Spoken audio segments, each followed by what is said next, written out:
Israel और Lebanon ने शुरू में 10 दिन का युद्ध विराम पर सहमति जताई थी, जो कि 16 अप्रैल से लागू हुआ था। लेकिन ये कैसा युद्ध विराम है? दोनों देशों के बीच सीज़फायर लागू होने के बावजूद भी एक दूसरे पर हमला कर रहे हैं। इजरायली रक्षा बलों IDF और हिजबुल्लाह ने एक दूसरे पर युद्ध विराम उल्लंघन का आरोप लगाया है। ये अल जजीरा की रिपोर्ट है। इसमें कहा गया है कि पहले IDF ने कहा कि उसने लेबनान से दागे गए कई मिसाइलों को रोका है, जिसके बाद सटूला क्षेत्र में सायरन बजने लगे, जो कि इजराइल में है। हिजबुल्लाह ने टेलीग्राम पर कहा कि उसने रॉकेट हमले में इस क्षेत्र को निशाना बनाया था। ये इजराइल और लेबनान का युद्ध नहीं है, ये हिजबुल्लाह और इजराइल का युद्ध है।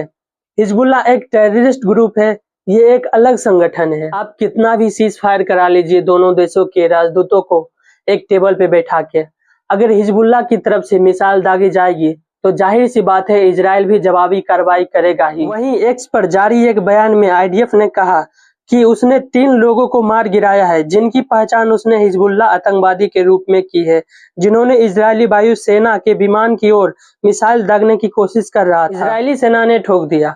अब अगर 10 दिन का युद्ध विराम करा लीजिए या 3 हफ्तों का, अगर हमला होते रहा तो फायदा क्या होगा ये सीज फायर करा के?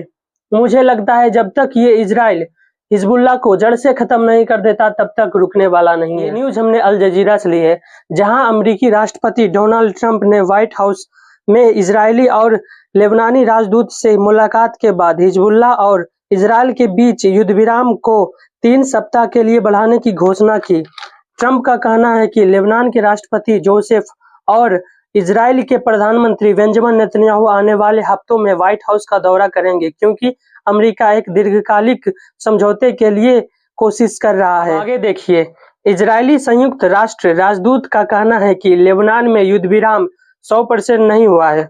संयुक्त राष्ट्र में इजराइल के राजदूत का कहना है कि उन्हें यकीन नहीं है कि नव-विस्तृत युद्ध विराम लेबनान में इजराइल और ईरान समर्थित हिजबुल्लाह के बीच के संघर्ष को पूरी तरह से रोक देगा।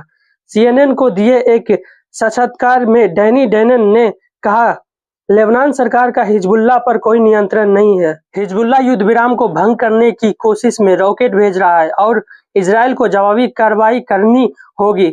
जब भी हमें कोई खतरा नजर आता है हम कार्रवाई करते हैं। लड़ाई किसी और से और समझौता किसी और से होगा तो आप कितना भी सीज फायर करा लीजिए, कोई फायदा नहीं होगा। राष्ट्रपति डोनाल्ड ट्रंप ने कहा है कि उन्होंने अमेरिकी नौसेना को हॉर्मोज में बारूदी सुरंगें बिछाने वाली किसी भी ईरानी नाव को गोली मारकर नष्ट करने का आदेश दिया है।